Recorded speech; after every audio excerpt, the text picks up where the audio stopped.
Hello, everybody. Welcome to this week's version of DevOps Derek. I'm DevOps Derek, or commonly referred to as just Derek. Um, I have Ivan Čuljak. Could you just how do you pronounce your second name, Ivan? Čuljak. Right, there we go. So obviously, welcome to this week's stream. Thank you very much for joining us. Tell us a little bit about yourself, Ivan. So thank you for inviting me. What to say? I'm from Croatia, or as I was trolling you in Scotland, I'm from where the sun is. Yes, yeah. Yes. It seems to be everywhere but Scotland. So what I do, officially my role would be a cloud solution architect, but I hate that name, so I call myself a cloud whisperer, because why not? Yeah, it's my company. So I run a company named Celeste Maze, and we're a boutique cloud shop focused on Azure and .NET. So that's basically what we do. And since this year was interesting. It's been a challenging year, yes. We've decided to take a look at all the services we have built over the years, and we own the IP, and see which one can we publish. And then the idea came, since it's 2020, we have a problem with the virus. The first thing we're going to release is an antivirus API. Does it protect against COVID though, Ivan? That's the real question. I have no idea. We'll see. So we'll be publishing it on GitHub, so anyone can use it, and we'll see about that, whether it's an okay concept to keep publishing our services so that people coming to the cloud can start using them, or to just deprecate them. Awesome. That sounds really cool. So a little bit of background. I met Ivan at the Glasgow Azure annual bootcamp day, and you were talking about Azure Functions that day, and it kind of stuck in my, because I hadn't heard about them before then. And obviously that was it. So obviously you're on today to talk about Azure Functions. Yeah, and I love them. It's not sure how to talk about them without sounding too cheesy, but they make my day. You know, it's a different concept of everything. You can be faster. Sure, you can provide more damage, but at the end of the day, I have a feeling that by using functions, and not only functions, but the serverless concept in general, we are able to provide better solutions to our clients in for less money. Yeah, they're really cost effective, because that's the thing is like you get lots of different types of functions. Because it's funny, I obviously, you mentioned that you don't like the job title, cloud solution architect. I'm currently sitting actually on this Friday and Saturday. I've got my AZ 303 and my AZ 304 exam back to back. So that's interesting, and I've been learning actually all about Azure Functions, because it's not something I've had. Unfortunately, I had a lot of experience with, like, in my day-to-day role. So what I'm thinking is, what are Azure Functions? Where do you use them? And how can you use them? Okay, so Azure Functions are a compute model, a way to structure the code, and then you can run them in different places. And just to make it clear, functions aren't serverless. They can be serverless, but functions are a way to form your code, to think about the execution. They can also be run on virtual machines. We'll get to that a bit later. So the basic idea of functions on Azure is that you write your business logic in small chunks in those functions. You pack them up, a number of functions, in something that's called a function app. Neither Google nor AWS have that concept. They have a function per se. We have a bundle. And then you run them. They get triggered on an event, which can even be an HTTP trigger or something else, a timer, a record saved in a Cosmos DB, anything. They do their magic, they stop doing it. And you don't care about anything underneath it up until a point. And that's when the fun starts. Because when you get to a point that the out-of-the-box solutions don't work for you, you need to start getting creative. For example, if you read through marketing pamphlets, they are like, this is scalable indefinitely, it scales immediately, etc. But if you go into the documentation, you'll see that you can scale a function app up to 200 instances. Now that's a number we can measure, and it's so far from an indefinite number. And then they say you that they guarantee you that you will not get another instance in less than 10 seconds from getting the previous one. So you see, scaling from 0 to 200 is about 2,000 seconds. That's not immediately. No, that's actually. Yeah. So 30 minutes, 40 minutes. About. Yeah. That's... 33 minutes. 0.33. Yeah. Half an hour. By that time, everyone gave up going to your site or something. And that's where you need to start getting creative. But the first thing you have to do is do a mind shift, because what we are used to is if there's a server, it costs $1. If there are 100 servers, it's $100. Right. But with the concept of consumption plans, where you pay for what you use, you can actually deploy 100 function apps and pay only for the usage of them. So what you do, you deploy multiple function apps with the same code. You use a traffic manager, basically a load balancer, in front of them, and then you send requests to each one of them. Sure, the cost will be higher because of the way you are being billed. When you get an instance, you get a lousy machine with a single core and 1.5 gigabytes of RAM. But you are being billed in increments of 128 megabytes. So let's say your function actually uses 50. If you were running 2 functions, 2 executions on a single instance, you would still be billed 128. Right. But if you run them on 2 separate ones, you will be billed twice as much. So sure, it's more expensive, but there's a reason why you said, okay, this is too slow for me, we need to make it faster. And at that moment, you explain to decision makers that, hey, this will cost more, there will be more overhead, but you will gain your performance. If you don't want to go for those hacky ways, and they tend to go to sleep after about 20 minutes. Right. So if there's inactivity for 20 minutes, they go to sleep. Those 20 minutes were discovered. You can't read about those in the documentation, and Microsoft can change it any day.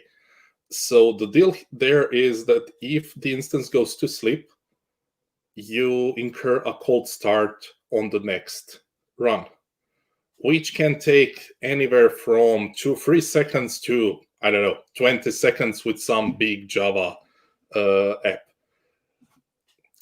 And then it's up to you to optimize it. You can get around that by using something like a timer function, where you have some dummy work every 15 minutes. But that's a hack.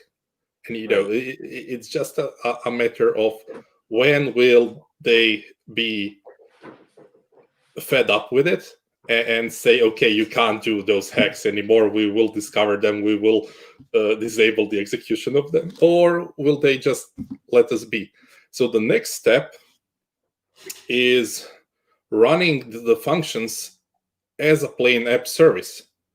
So you basically get a VM, two VMs, so whatever is underneath an app service plan, and they scale as they would if you deploy the monolith, and that works. So you do have instead of, for example, if you have 2 requests per month on a consumption plan, you would pay a penny. Basically, you wouldn't pay nothing because there's a free tier. And with the app service plan, you would pay $10, $50 per month, but you always have your functions up and running. But they are not as scalable as they would be with the consumption plan. So there's the premium plan, which starts at a few $100s per month. The idea there is that instead of having a lousy VM, a lousy instance, you can actually have a better VM, but you can actually choose how many of those do you want to be kept alive at all time. So they are preheated always. Okay. That's why you get a nice bill. I mean, a nice bill. When you try to explain to someone how much will the Azure cost be, and then someone goes, "Wow, that's $50 more per month. Can't you do something about it?" And you say, "Yeah, sure, but that's like 3 months of work, so it's like $50 per month versus 30K." Yes. Or 50K or 100K if there's a team. So think about it. Sometimes it's cheaper to just throw money at Azure. It might sound arrogant, but it's cheaper to throw money at Azure sometimes. No, I totally agree. It's funny. It's one of those things that I've saw quite a lot. I used to be a consultant, and it's funny because people don't always see as that people time as it's not a bill that they have to pay every month. You know, they would some people would pay 10, 15, 20,000 up front, and then but to save a couple of $100 per month. Because that's things like with functions, you know, you've got stateless functions, you've got stateful functions, you've got web app functions, you've got all these different types of functions. And so, and that's the thing. Like, so if you, I believe it's .NET, Node, Java, PowerShell, and Python is the five. Sorry, I've not actually shown. That's the 5 languages that you can use. So, like for instance, I think you've got a PowerShell function that you want to run. Like so, for instance, you've got a ticketing website, right? You can use a functions for that for your booking. Is that correct? Mm-hmm.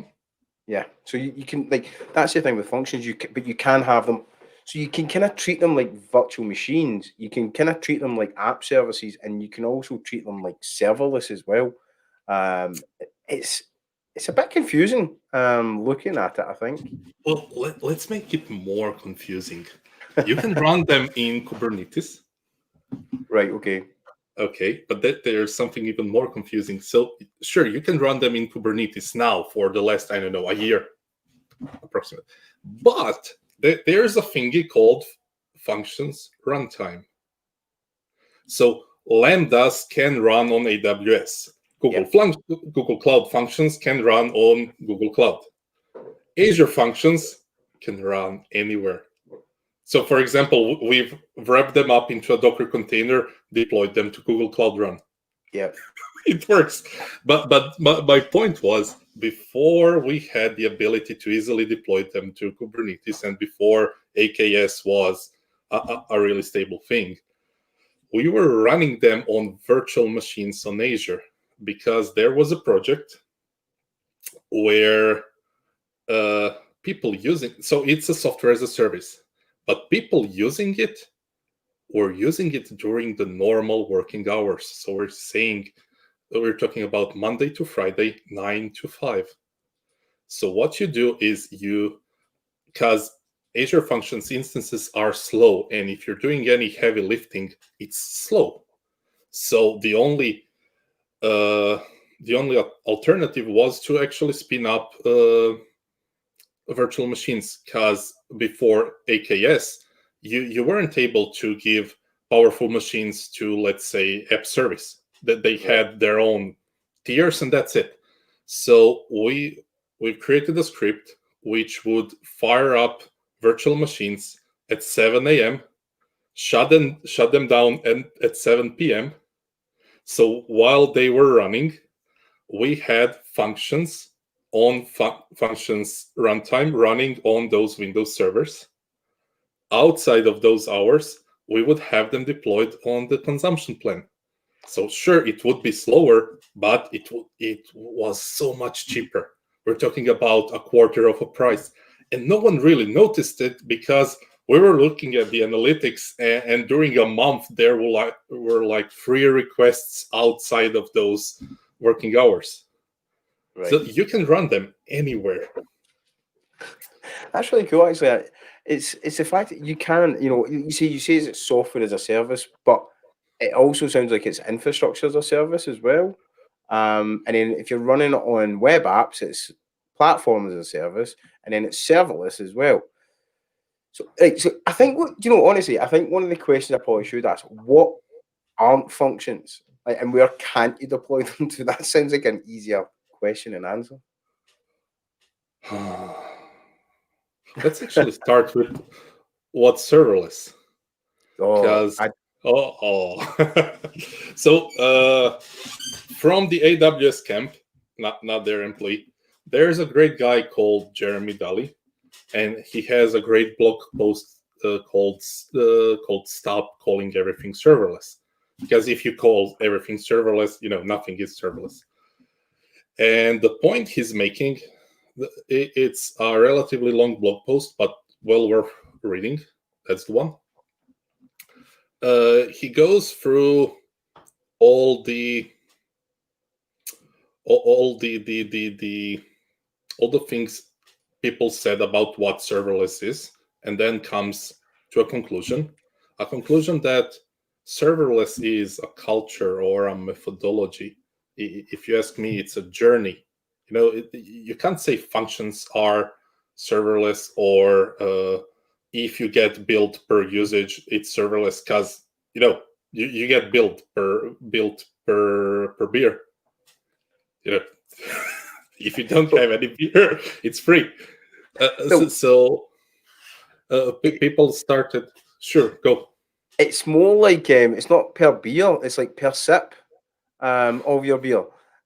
But yeah, I see what you're saying. People started coming up with ideas with a serverless spectrum, or with an idea that if I'm not taking care of it, then it must be serverless, because it's not my problem. That's an operational construct.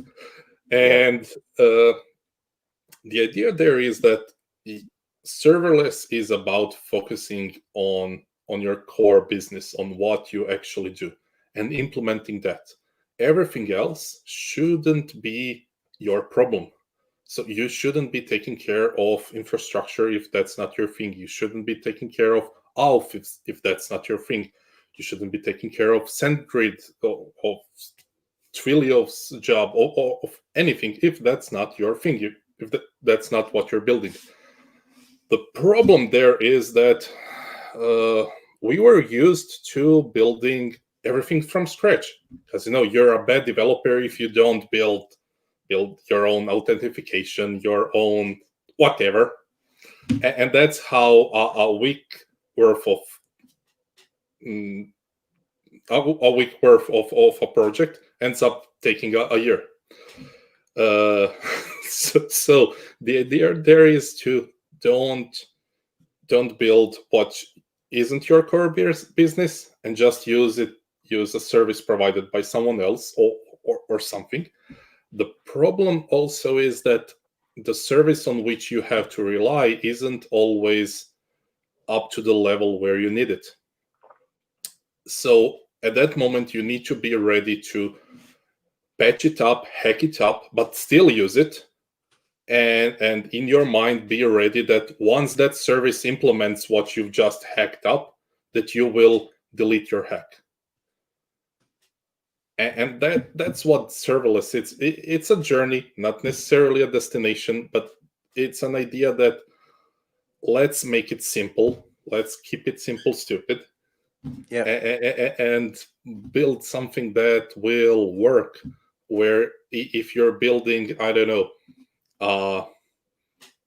let's say Instagram, never used it, but let's say Instagram, that your phone won't ring that an internet service provider in some part of the earth stopped working at 3 a.m. because that's not your problem. Yeah. No, that's cool. I like that. I like that. I do. Well, that's the thing. I think it's becoming like, I think I'm not a developer. I come from an operations background, and I remember, and this is just about servers. I remember getting quite grumpy.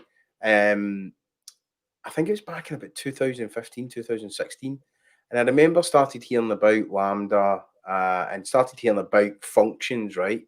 And it was just like, and this term serverless, and I remember there was probably a little bit of swearing. It's like, what the is serverless? Everything runs on a server, right? But then obviously at that point, that's when I started kind of looking into it a little bit more. And it wasn't about it's not, of course it's running on a server. It's more the fact that you don't need to care about where it runs versus you caring about, that's effectively what it is. It's you caring about the underlying server rather than, hey, I've got a message that I need to send as part of this service. And then obviously this is where serverless or functions really come into their own, I think. It's that's a fun point because looking how things evolve throughout years, there's always someone being angry, being on guard about they are gonna steal my job. It's when we've started with DevOps, naturally developers were all like, we're gonna lose all the ops people. That didn't happen. When front-end developers got Node.js, then all the back-end engineers were like, they're gonna steal our jobs. Now with the low-code platforms like the Power Platform, the developers are complaining they are gonna steal our jobs. They will be able to click something and we will lose our jobs. It's not like that.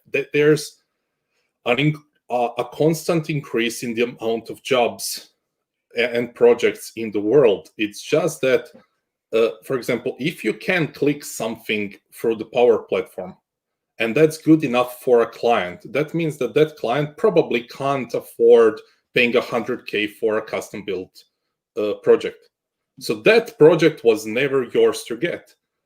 But if that project starts earning money with a $200 investment, eventually it will grow big enough for you to take it over. The same with serverless and ops. For most projects, we don't need ops people.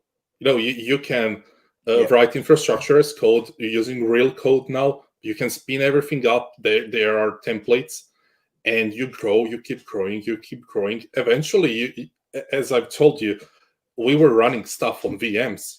Those VMs needed updating. We were using an Azure VM scaled set. Right. Someone needed to prepare those images, but you needed to grow up to that point. Same thing with databases. You can sure use managed databases. At a certain point, you will get to a limit. For example, there's a limit with the transaction log, which is 48 megabytes per second. If you want to write faster than that, tough luck. Spin up some virtual machines, set up a SQL Server cluster or whatever SQL server you prefer. And what do you need? Ops team. Yeah. It's funny because obviously I've been about in DevOps. And I hate saying this because it's such a cliche thing. I was about in DevOps before DevOps was a thing that I was aware of, because it's not a technology thing, right? It's like DevOps for me is like, The thing I used to do, right, as I worked in London at the time, and the thing that I used to do was go for a beer with people. So we all sat. It wasn't a massive company. The company had maybe 6 or 7 offices, but there was maybe an average of like 30 people per office. So like it was only maybe just over 100 people or thereabouts. And I remember like everybody was getting like what I would do is like it's like developers do silly things, right? And obviously I'm not saying you do silly things, but operations also throw up these barriers, right? Because they're overrun, they're tired of making last minute changes, doing deployments at 2 in the morning, all that sort of stuff that ops does. And what I found was actually DevOps for me was actually just going to the pub, right? I know it's probably a pretty British thing to do, but going having a beer with the developers because we worked in an open plan office, so I was lucky because and then we would have a couple of beers, have a bit of an honest conversation. You're causing me problems because of you're asking me for a ticket. And I remember one time one of the developers was like he basically pushed the entire source code for this Sitecore website. He pushed it onto a public repository. I was just like, what the, and let's say we had a discussion, because what he wanted to do was work with it externally. There's other ways to do that, right? And then, so obviously we certainly had that, but that's the thing. Like DevOps for me isn't so much about, it's about it's about gaining a new team member, So it's I'm not a huge fan of DevOps as a single word.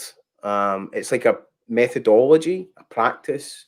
It's It's a about culture. removing, yeah, it's like removing, it's like removing barriers and silos, and I'm not a huge fan of, I've been a DevOps engineer and I like the term, but it's not a job title for me, right? For instance, I'm a big fan of like, so you've got dev, right? And then you've got ops.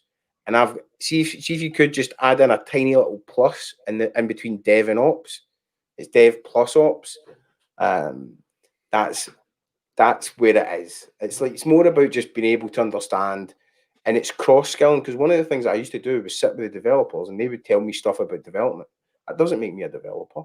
It might make me a little dev, big ops, but that's the way I always kind of explained it to people. It's more about, like, for instance, I started with PowerShell, and it was like, yeah, okay, certain things that I would automate, certain reports I had to run, anything I had to, creating users. I just had a script that ran, and then it just created the user from a CSV. And that's where dev and ops and serverless and all these buzz terms that they do like to throw in all together. Well, yeah, the idea is to, I can't take over your job. If I can set up CICD, and I'm on purpose not saying setting up DevOps, because that's not the thing. You set up CI, then you set up CD. Yes. So if I can set up CI/CD for something, it's not worth your time. They've made it easy. Why? Because you have better things to do. Yep. But how did I get to the point where I can set it up? By talking to ops people. And then, on the other hand, ops people, when they talk to devs, they can learn how we think, how we build stuff. What we suppose is already there. That's a huge thing, because we suppose there's something, and it turns out it's not there. And the biggest struggle between the dev and ops team is started way back, because those were different departments, and ops team was always trying to protect the environment, the equipment, the system, whatever. And since developers basically knew that ops team will stop anything that raises even the smallest of alarms, the dev team stopped caring. It was like, here you go test it for me. And then that's when the ops team starts getting angry to the dev team. And then the dev team is like, they're not letting us do anything. We need shadow IT. We need whatever. It's a bunch of crybabies. So people need to learn talking to each other. this So XKCD always, it's a play on Die Hard. And it kind of reminded me of what you're saying about ops, just wanting to protect, making sure things are up. But yeah, this is one of my favorite XKCD, along with a password one. But yeah, it's definitely one of my favorite, because that's the thing, is like, you know, because the way I've always saw it is you've got two different levels of knowledge, right? You've got the micro level, which is what developers have, right? They have the micro level detail, so the very fine granular information, whereas ops have macro level knowledge. They know about all, think of it as like a server blueprint, what services are on where, that node one is in location one, etc., etc. So you tend to find that we're looking at it from a high level, whereas developers are looking at it from that micro level detail, one line of code. Like, we don't see one line of code, we just see 16 servers on a server map. And that's where functions is going to help, because how do you even diagram that? Which is always interesting as well, because that's the things, like, operations love a diagram. Yeah, well, the point you've raised, for example, take fallback to another region, to something. How does that work? I really don't care in most of the cases. There's a checkbox. It says enable fallback. Yay. That's it. It works. How? See, that's it. It's all about what you're saying earlier on. It's what you actually care about. Like the failover, that's an ops thing. So that's the thing. And anyway, so enough about this. So from that, how long have you been using Azure Functions? From about the same month they got public, which is probably now 4 years. Wow. Yeah. So when we started using them, they were like, look, cool. There's a cool, shiny new toy. Have no idea what to do with it. Over the time, you figure out what to do with it. And especially as you get, that's the thing I like most about Azure. Everything is integrated. And if it's not integrated, it will be as soon as possible. Because you don't have, it's not a bunch of separate services. There's a plan behind them. How would they need to work together? They aren't necessarily at that level at the moment, but there's a plan how to integrate them. And at the end of the day, everything turns out to work nicely. For example, you can easily connect now API management with event grid, with functions, with Cosmos DB, with something. Everything is serverless or serverless. At least everything is being charged on a consumption base. And how do you integrate those things? There is a button. Yeah. 3 years ago, there wasn't a button. We needed to do a whole lot of work. And now there's a button. Sure, go. No, it's awesome. That's the thing, because that's the thing, is like, to be honest, I started using Azure back in 2014. And it really is so different. Like, over the past few years, it's just went. I was kind of forced into Azure because I moved from the London office out to Melbourne, and I went over to be the director of technical services, and it was start a new team, start a whole new, business unit from scratch. And I was just so happened that I was looking, because we had that traditional data center. I'd looked at Azure before, and then what happened was, with Azure being in Australia, they launched like 6 weeks after. I was actually in the room with Scott Guthrie. I got invited up to Sydney from Melbourne, and I went in, and there's like Deloitte, PwC, like these huge directors who are coming in, and I'm just like, hello, I'm Derek, and it was weird, right? So like Scott Guthrie sitting there, and he had like Satya Nadella on at that time it was Link, I think, and I'm like blown away. But they started the launch out there. So at that point, it was like everything I did was Azure, or I done a little bit of AWS, because what happened is I like to kind of split my clients over different hosting, because it meant that not everybody shouted at me at the same time. And it was interesting, because you look at it now, and all of this is just flying, like even where it was till like 2 years ago, And this is where things like functions, because I mean, like you said, Event Grid, all these different applications and products that you can use to simplify stuff. And you're saying earlier on about consumption.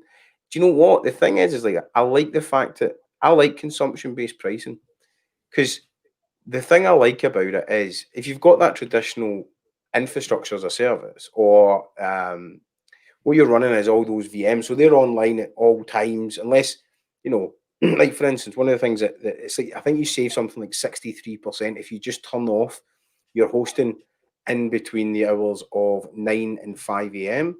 I think it may even be more than that, to be honest. And this is where consumption, I like consumption. The main reason is, okay, you might pay more, but you're probably getting more value from that, because if you're using consumption-based pricing and it is more expensive than your infrastructure as a service thing, that means you're being massively successful as a business and potentially as a developer or a DevOps engineer. So yeah, that it is more expensive, but it's not the most important bit of things. So it's more expensive per second, but you're not using it for the same amount of seconds. So at the end of the day, it might end up cheaper. The biggest problem I see with consumption plans is the old way enterprises and big companies are used to budgeting the IT department, because you go to them with a proposal and they're like, how much will this cost? Don't know. I mean, how many users do you plan to have? But this is a greenfield project. We have no idea how many users will we have. You know, give me a number and then we can work. Don't let me imagine how many users will you have. And that's especially a problem when you're before you've even started developing, because you know that there will be, let's say, 1 million users and they will be doing this and that and etc. But you have no idea how resource intensive will each of those functions or queries be. So you don't have anything to measure. It's a different thing when you're moving stuff. But with IaaS or even platform as a service, you can say 2 servers. It doesn't matter if the latency goes to 2 minutes. We will use 2 servers for the rest of the year.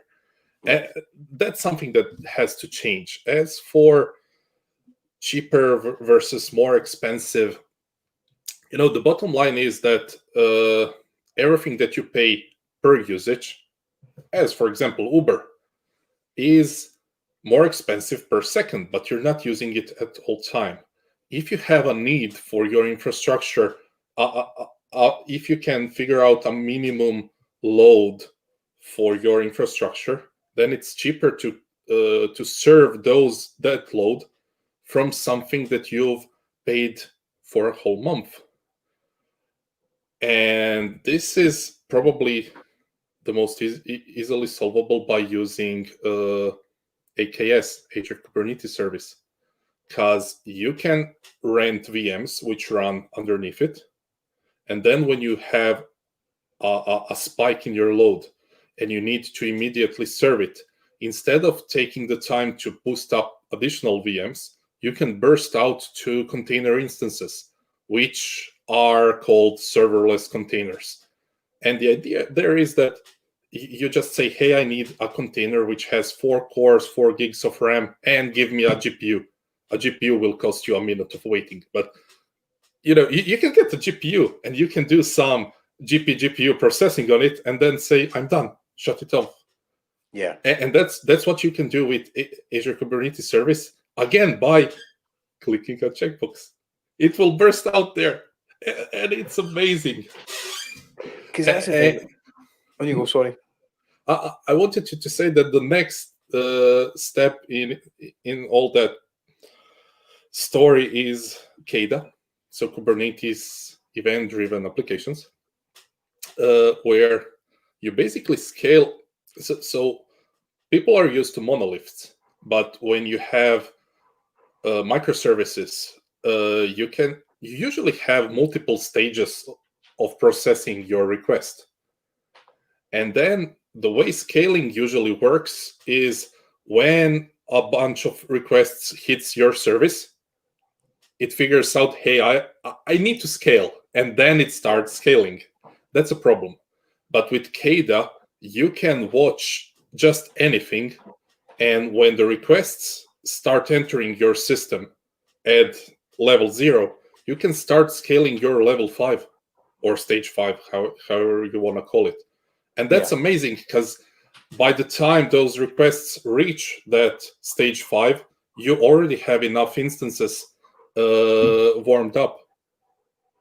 And that's just the beauty of it. And again, it just works. There's the source code on GitHub. I sure as hell didn't check it out. I mean, I did scroll through it, but it was like, yeah, sure, it works. Let's deploy it. It's amazing. If you are interested in running Azure Functions, if you check out GitHub, if you underscore /Azure-samples, if you just type in function, there's 114 samples. So if you are interested in deploying something, you don't have the code, check it out, because that's one of the things. Like, you've got all these servers, and most functions are stateless. So it is, you have a task, you run the task, you shut down. But you also, like, you've got that infrastructure as a service, and where you have a durable function as well. That's correct, is it? Yeah, we have durable functions, but you can also kind of use the state in a bad way.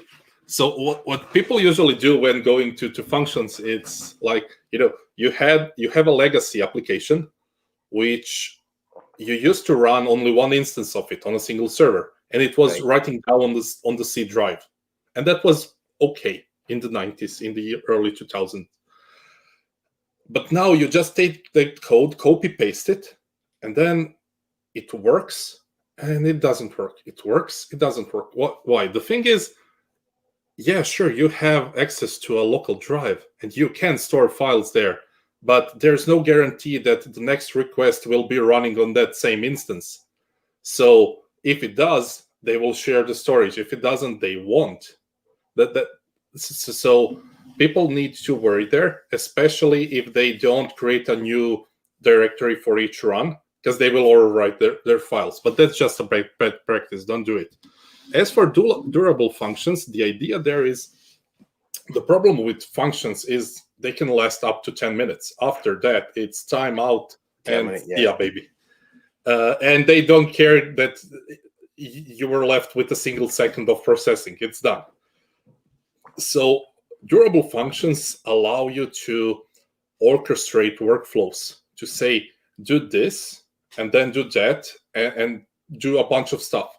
And each of those calls can last for 10 minutes.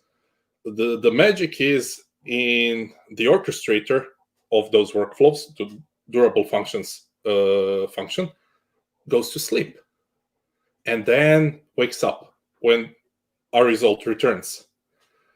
When it wakes up, it goes through everything that happened before and rehydrates the state. It does that by using event sourcing, and all those events are saved on the Azure storage queues, on the Azure storage. And the problem with that rehydration is that if you use and we developers love to use it, a while true loop, you will run out of memory, because you keep rolling. It keeps saving the state. Each time it comes back, it rehydrates all the loops, which is useless. So what you should do, instead of writing a while true loop, is at the end of the execution, just say, hey, context, give me a new, start it again, but forget the history. And with durable functions, you get amazing things like fanning out requests, waiting for them, waiting for some external events.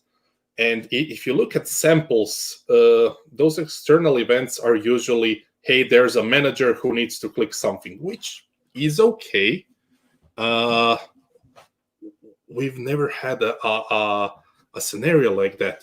The way we use it is by, so you get the orchestrator to send a request down a queue for something to be processed, and that something gets processed on-prem. Okay? Yeah. But it happened outside of your function. So this was on Azure Durable Functions. That's on, I don't know, a Java Windows service. So what you do is you tell your durable function, hey, we are waiting for an external event. If you need it to time out, sure, set it up. And then you get a unique URL, which you pass to that Windows service when you're sending a request. When the Windows service is done, all it has to do is make a post call to that URL. And you're back in your durable function with a result set, which allows you to orchestrate stuff on-prem or on a VM or basically disconnected from functions. Awesome. So I've actually been learning about functions recently. I would definitely recommend out Microsoft Learn. I also use Skylines as well recently, which is really good. I'm still, to be honest, I've learned a bunch. I've only just realised the time, Ivan. Unfortunately, we're actually at the end of today's session, unfortunately. Is there anything that you want to share before we shoot off? Because that's went really quickly, unfortunately. Not really. People, be happy, use serverless, and enjoy your day, life. Awesome. Ivan, honestly, thank you very much for coming along and spending your evening with me. Unfortunately, you'll notice that my green screen has slightly went away. My dog, Angus, came in and almost knocked it over on my head. So I'm going to have to go. But honestly, Ivan, thank you very much. It was awesome. Thank you for having me. Honestly, it was great. Thank you so much. And I hope to see you soon in real life. Yeah, we were supposed to catch up. I was supposed to be talking at your conference. That failed miserably. Honestly, I'm so gutty because I was actually telling my wife. I was showing my wife. I was like, "This is where I'm going to talk," and she was really she doesn't normally. She likes being at home with the dogs and whatnot. But when I showed her the picture of obviously the at the top of the mountain, and I was telling her what I was doing because I actually landed up taking. I was going to fly over on the Thursday. The talk was on the Saturday, and then I was coming back on like the Monday night. So what was supposed to be, I think it was 1 or 2 talks, and then from there I landed up. Unfortunately, I didn't get to go, but I kind of turned that into a mini break for myself because you kindly organised some trips and whatnot. I think we were going to a supercar factory and stuff.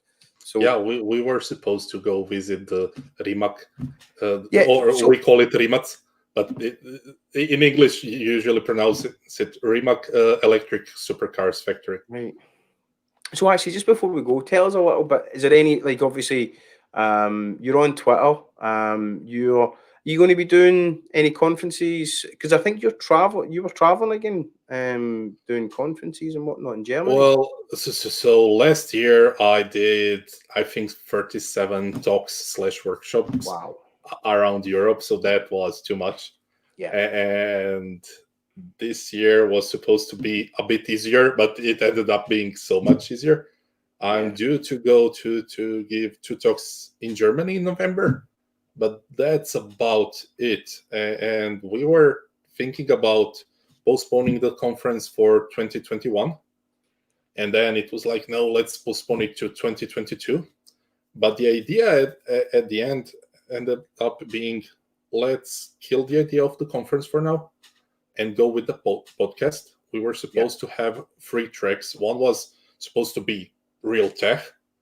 The other one was the third one was supposed to be soft skills, and the second one was supposed to be evergreen tech / soft skills. And there's a bunch of tech podcasts, and I don't plan on making another one, but I think what we really need miss are soft skills, are topics about how to make people welcome in our community in what we do. And that's why we are gonna keep the Above Clouds name, because we want to make people in IT feel above clouds. I like it. Honestly, that was awesome. If you ever need a hand on that, just give us a shout. Anyway, I'll wrap up now. Ivan, honestly, it's been a pleasure. Thank you so much for your time and coming along. I hate to say this, but I'm going to try and do it.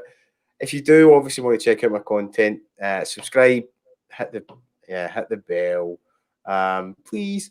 But yeah, anyway, I've been DevOps Derek. Really enjoyed today's session, and I'm back next week with Liam Gulliver. And what are we going to talk about? What are we going to talk about? Liam is on next week, and he's going to be talking about. Let's just make sure. Let's actually. I don't remember. Do you know? Honestly, it's one of those things. It's funny because I've got that many people lined up now until like the middle of it. I keep forgetting. Sorry, next week I've got Jack Tracy, and we're talking Azure governance. So please do join next week. Share it with your friends and family. All about Azure. But honestly, Ivan, thank you very much, and I'll see everyone next week. Thank you, mate. See ya, people.